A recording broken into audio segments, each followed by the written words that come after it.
1983, en una sala cerrada de Toyota City, un hombre hizo una pregunta que nadie se atrevía a formular en voz alta.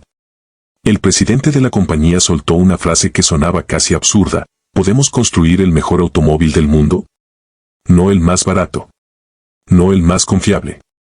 El mejor, sin adjetivos, capaz de humillar a los alemanes en su propio terreno. Nadie respondió de inmediato. Porque Toyota, hasta ese día, era sinónimo de otra cosa: autos sensatos, que nunca fallaban pero tampoco emocionaban a nadie. Y sin embargo, esa pregunta quedó flotando en el aire, y alguien decidió que la respuesta sería sí. Lo que siguió fue uno de los proyectos más obsesivos de la historia automotriz. Un plan tan secreto que ni siquiera tenía nombre público. El objetivo: construir un auto de lujo capaz de vencer a las marcas europeas más veneradas del planeta en su propio terreno y ganarles.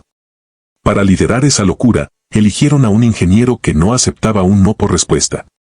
Cuando presentó sus exigencias al equipo: más veloz, más silencioso, más eficiente y más aerodinámico que los mejores autos alemanes, todo al mismo tiempo, uno de los directivos más experimentados le dijo, casi con lástima, que estaba pidiendo algo imposible.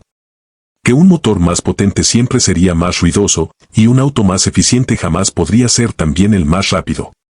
Eran las reglas no escritas que toda la industria aceptaba sin cuestionar. El ingeniero escuchó, asintió, y decidió ignorarlas por completo. Lo que vino después parece sacado de una leyenda, pero ocurrió tal cual se cuenta.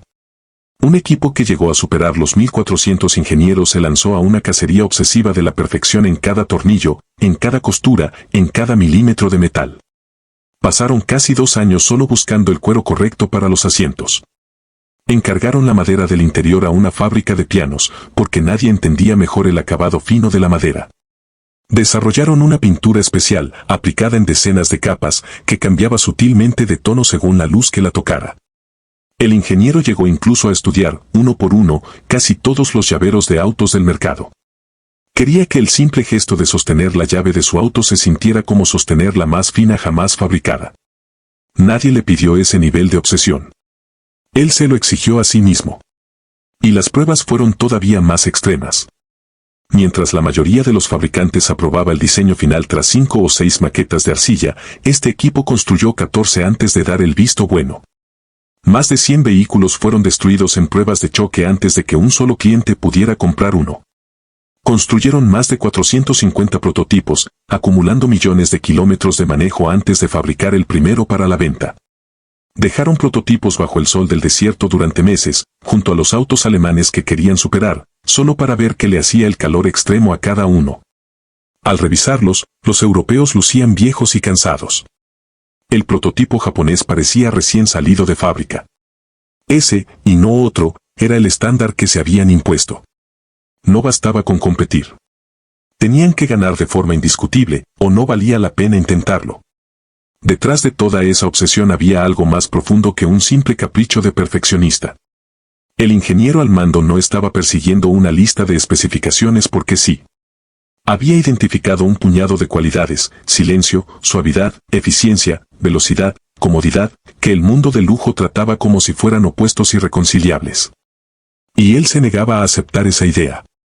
Durante décadas, las marcas alemanas habían convencido al público de que un auto veloz debía sonar fuerte, que un motor potente debía beber más combustible, que esos sacrificios eran el precio inevitable de la grandeza. Su programa entero se construyó sobre una convicción distinta: esos sacrificios no eran leyes de la física, eran simplemente falta de voluntad. Si te importaba lo suficiente, si probabas lo suficiente, podías tenerlo todo al mismo tiempo. En el corazón del nuevo auto latía un motor construido desde cero, exclusivo, que no compartía una sola pieza con ningún otro modelo de la marca. Entregaba una potencia competitiva, pero eso no era lo que sorprendía a nadie. Lo que dejaba sin palabras era cómo entregaba esa potencia. El motor era tan suave, tan libre de vibraciones, que hacía sentir anticuada la sola idea del ruido mecánico. Y la marca entendió que esa suavidad era el argumento más persuasivo de todo el proyecto. Así nació uno de los comerciales más recordados de la historia automotriz. La escena mostraba el auto montado sobre rodillos, acelerando hasta alcanzar velocidades de autopista, mientras sobre el cofre se sostenía en perfecto equilibrio una torre de copas de cristal apiladas una encima de otra. La cámara no se movía. El velocímetro subía y subía. Y ni una sola copa temblaba. Ni una gota se derramaba. No era un truco de edición. Era la demostración honesta de algo real, un motor balanceado hasta un extremo que ningún fabricante de ese segmento se había atrevido a exigir. Montado en una carrocería diseñada para mantener el mundo exterior completamente afuera. A velocidad de crucero, el interior del auto alcanzaba un silencio tan absoluto que los primeros periodistas que lo probaron no encontraban las palabras correctas para describirlo. De pronto, los autos alemanes de bandera sonaban toscos en comparación. El comercial se volvió tan icónico que la competencia terminó pagándole el cumplido más incómodo posible, intentaron copiarlo. Otras marcas grabaron sus propias versiones de la torre de copa sobre el cofre.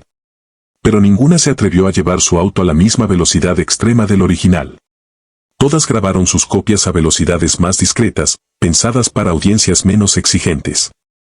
El original había puesto una vara tan alta que ni sus propios imitadores se animaron a igualarla. Y esa, más que cualquier cifra de ventas, fue la primera señal de que esta marca recién nacida no se había limitado a entrar en la conversación sobre el lujo automotriz. Se la había apropiado por completo. Cuando el auto debutó públicamente a inicios de 1989, el establishment alemán tuvo su primer vistazo real a lo que se había construido en secreto durante años. Era elegante sin ser ostentoso, silencioso hasta lo inquietante, impecablemente armado, y más veloz y refinado que las mismas banderas europeas contra las que había sido diseñado para competir. Y entonces llegó el detalle que transformó la curiosidad en alarma genuina, el precio. Para entender por qué esa cifra funcionó como un arma, hay que recordar cuánto costaba la competencia. Un sedán comparable de la marca alemana más venerada costaba considerablemente más. Por muchas estimaciones, el recién llegado lo desafiaba con un precio casi la mitad de bajo. Habían construido un auto que igualaba o superaba a lo mejor del mundo en silencio, en velocidad, en acabados, en la obsesiva calidad de cada superficie. Y luego lo habían puesto en el mercado como si tuviera algo que demostrar. Para el comprador que llevaba años convencido de que ese nivel de lujo simplemente costaba lo que costaba, la propuesta resultaba casi desconcertante. Era como entrar a la tienda más exclusiva de la ciudad y encontrar los mismos productos a mitad de precio, con mejor servicio incluido. Ese fue el corazón del ataque. La nueva marca no intentaba superar a los alemanes en prestigio, porque no podía, no todavía. El prestigio se construye en décadas. En cambio, cambió las reglas del juego por completo. Argumentó que el nombre en el cofre había sido, durante años, un impuesto disfrazado. Que el comprador inteligente podía tener todo lo que ese nombre prometía y quedarse con la diferencia en el bolsillo. Para un sector entero de clientes, ese argumento resultó irresistible. Pero un gran auto era solo la mitad de la batalla.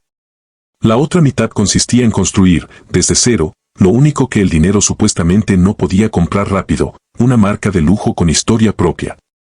La compañía matriz entendió que no podía simplemente pegar su nombre original al nuevo auto, porque ese nombre, aunque fuerte, significaba sensatez y accesibilidad, no exclusividad. Así que crearon una marca completamente nueva, con su propio nombre, sus propios concesionarios, su propia identidad, deliberadamente distanciada de la casa matriz. Incluso el nombre fue una batalla.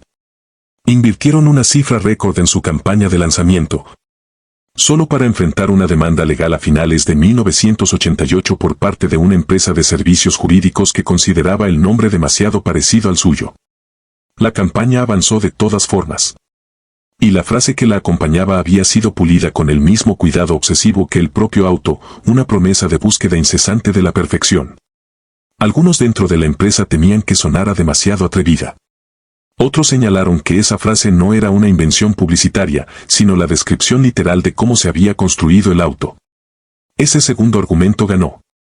Y luego estaban los concesionarios. Y esta, quizás, fue la parte más silenciosamente revolucionaria de todo el proyecto. La nueva marca decidió que el lujo no se definiría únicamente por el auto, sino por toda la experiencia de poseerlo. Sus salas de exhibición eran tranquilas, limpias, libres de la presión agresiva de venta a la que estaban acostumbrados los compradores de autos de lujo. Sus departamentos de servicio trataban cada visita como una cortesía, no como un trámite incómodo. El objetivo era que comprar y mantener uno de estos autos se sintiera categóricamente distinto a la experiencia, muchas veces hostil, de los concesionarios de lujo tradicionales. Y para una enorme cantidad de compradores, lo lograron. Los alemanes habían pasado décadas perfeccionando el auto. Esta nueva marca se había dedicado, en silencio, a perfeccionar todo lo que ocurría alrededor de él. El auto salió a la venta en septiembre de 1989, y casi de inmediato la marca enfrentó el tipo de prueba que puede hundir a un proyecto recién nacido. A finales de ese año descubrieron dos fallas menores, un componente del control de crucero y una carcasa de luz de freno que podía verse afectada por el calor. El número real de quejas era mínimo. Una empresa más cínica se habría quedado callada, esperando que nadie notara nada. Esta hizo exactamente lo contrario, y al hacerlo, escribió el manual que definiría a la marca para siempre.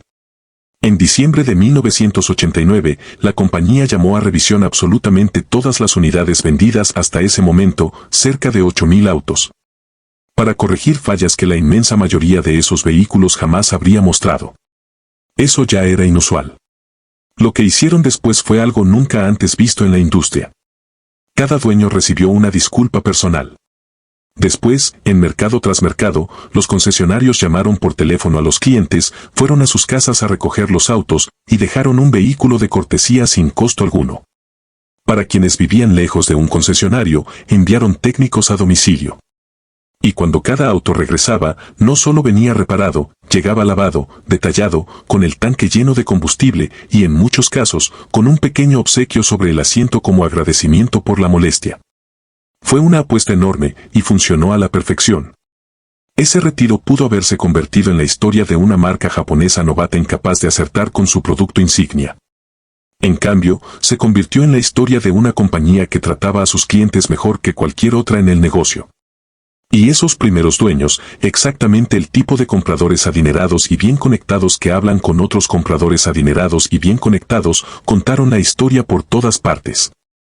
El primer retiro de la marca, lejos de dañarla, terminó de construirla. Cuando terminó el polvo de 1990, el veredicto ya no admitía dudas. En su primer año completo, la marca vendió más de 63.000 unidades de su sedán insignia solo en Estados Unidos, superando en ventas a Mercedes-Benz, BMW y Jaguar, para convertirse en la marca de lujo importada más vendida del país. Una compañía que no existía al comenzar 1989 había, para finales de 1990, derrotado a los nombres más legendarios del negocio en su campo de batalla más importante. Los premios siguieron a las ventas. A fin de año, la marca arrasó en los estudios independientes más respetados de la industria, aquellos que medían cómo se sentían realmente los dueños respecto a sus autos y sus concesionarios. Terminó primera en satisfacción de venta y primera en calidad inicial. Y lo logró en su primer año, compitiendo contra compañías que habían pasado generaciones enteras cultivando su reputación. Para el establishment, resultaba casi insultante. Decía que todo lo que los alemanes le habían enseñado al público sobre el misterio de la ingeniería fina podía igualarse y superarse en valor y servicio, por una recién llegada que simplemente le importaba más hacer las cosas bien. Las cifras detrás del titular eran igual de alarmantes para los establecidos. En un solo año, la marca pasó de la nada a controlar una porción considerable del mercado de lujo estadounidense. De cero a fuerza seria en 12 meses. El precio del sedán había subido gradualmente conforme avanzaba el año, y aún así los compradores lo pagaban con gusto, porque incluso a esa cifra más alta, el argumento del valor seguía siendo convincente. El daño al viejo orden fue real y duradero. La marca alemana más golpeada por lo ocurrido se vio obligada a responder con una inversión enorme en su siguiente auto insignia, para demostrar que no podía ser humillada dos veces. Todo el mercado del lujo quedó advertido. El acuerdo tácito de que el lujo era un club cerrado para un puñado de casas europeas había sido roto en público, por un auto con motor japonés y un precio que se burlaba del impuesto de la marca. Los alemanes nunca recuperaron su viejo mundo. Vale la pena detenerse a pensar por qué ocurrió esto, porque sobre el papel no debería haber pasado.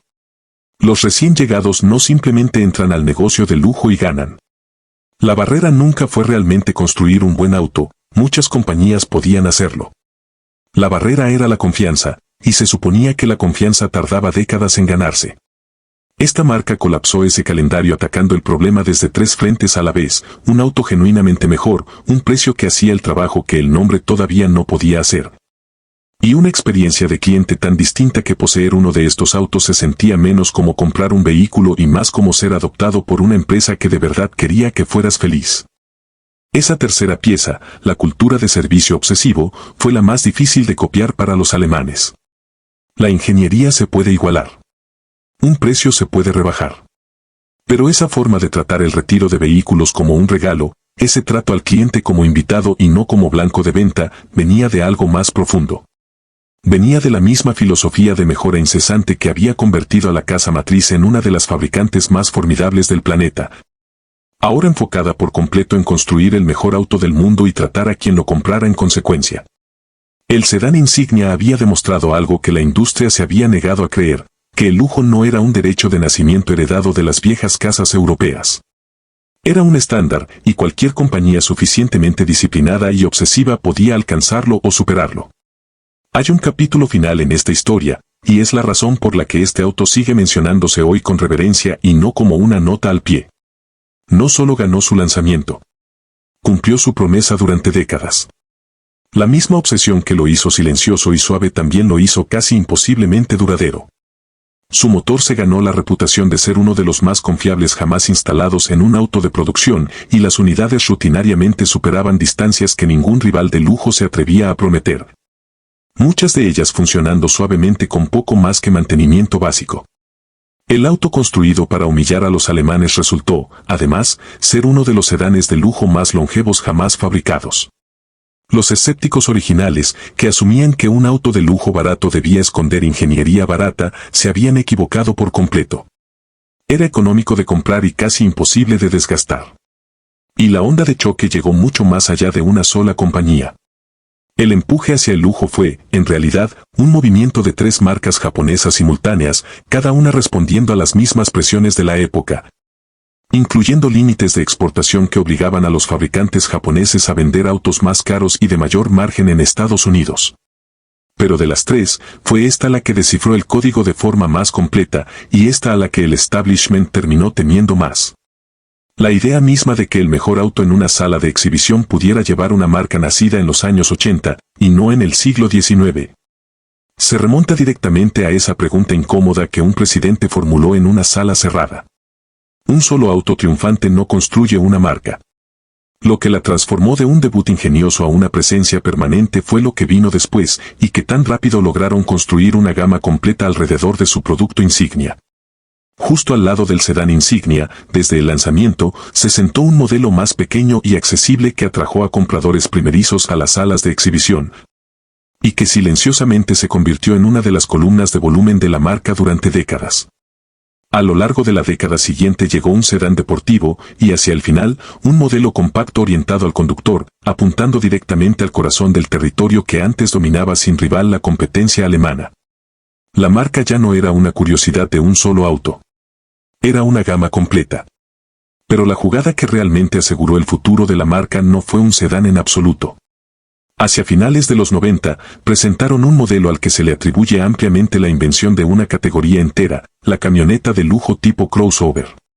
Tomaba la altura y presencia de una SUV y la combinaba con el manejo suave y la comodidad de un auto. Construida sobre una base más ligera que un chasis de camión pesado, ofrecía a los compradores que querían el dominio visual de una SUV sin el castigo de manejo y el consumo de combustible de un todoterreno real. Algo que hasta entonces nadie les había ofrecido. Les dio todo lo que realmente querían y nada de lo que no, y vendió decenas de miles de unidades solo en su primer año, convirtiéndose de inmediato en el modelo más vendido de la marca, posición que mantendría durante años. El resto de la industria pasó las siguientes 2 décadas persiguiendo la plantilla que esta marca había escrito. El auto que humilló a los alemanes puso a la marca en el mapa. Ese crossover fue lo que la mantuvo ahí. La prueba de que tan completamente había llegado esta marca se vio en los números. A partir del año 2000, se convirtió en la marca de lujo más vendida de Estados Unidos, superando a Mercedes-Benz, BMW, Cadillac y a todas las demás. Y mantuvo esa corona durante 11 años consecutivos. Por más de una década, la marca de lujo más popular en el mercado de lujo más grande del planeta fue una que no había existido antes de 1989. El establishment, que alguna vez se había reído en voz baja de la idea, ahora pasaba cada diciembre observando si por fin lograría cerrar la brecha. Y durante 11 años seguidos, no pudo. La racha finalmente terminó en 2011, y ni siquiera entonces terminó porque la hubieran superado en ingeniería. Un devastador terremoto y tsunami sacudió Japón esa primavera, asfixiando el suministro de vehículos durante meses, mientras las marcas alemanas, presionando con fuerza con nuevos modelos e incentivos agresivos, aprovecharon el momento en que las fábricas se recuperaban. Fue la primera vez que uno de sus rivales la superó en ventas en Estados Unidos desde finales de los 90. La corona cambió de manos, pero el punto ya estaba hecho hacía tiempo.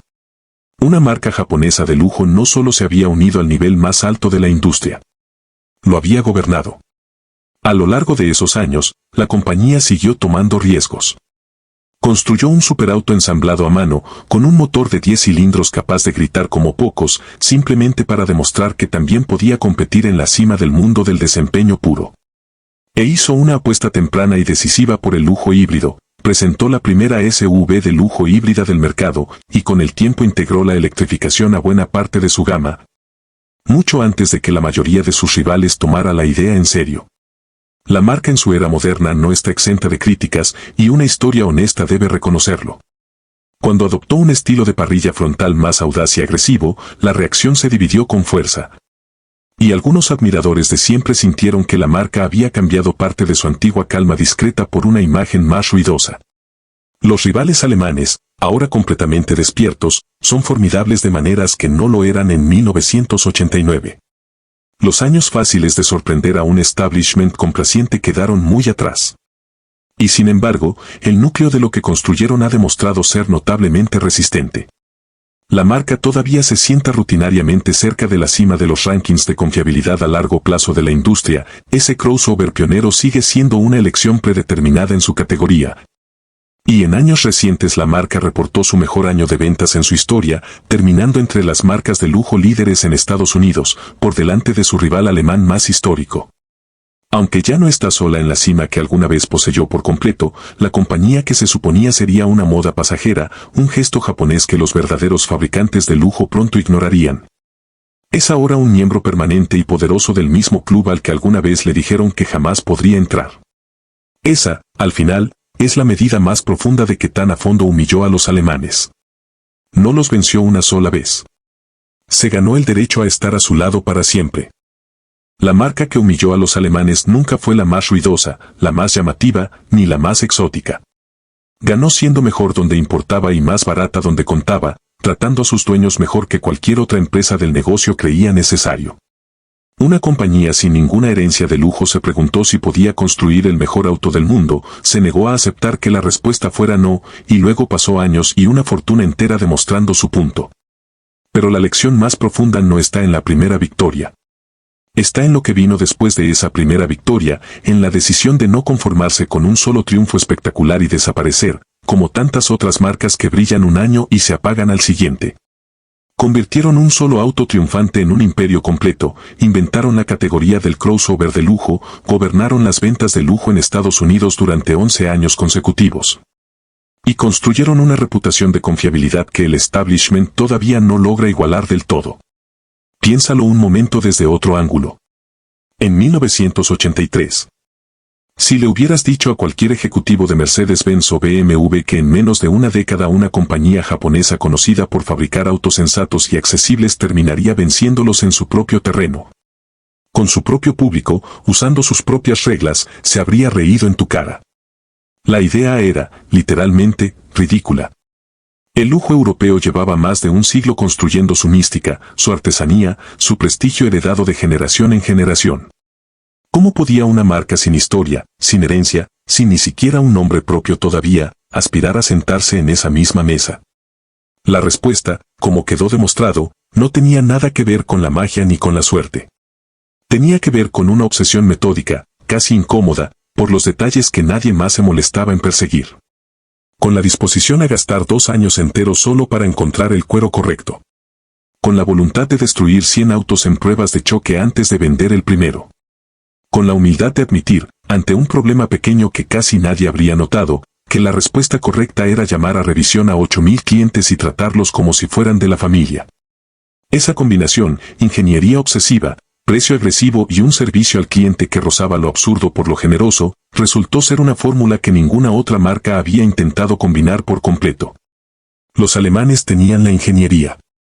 Otros competidores tenían precios agresivos. Pero nadie había unido las tres piezas con la disciplina necesaria para que funcionaran juntas, al mismo tiempo, desde el primer día.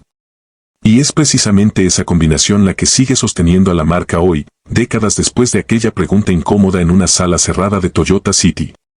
No fue un golpe de suerte de un solo año. Fue un sistema, una filosofía de mejora constante que se aplicó primero a un motor, después a una carrocería, después a un concesionario.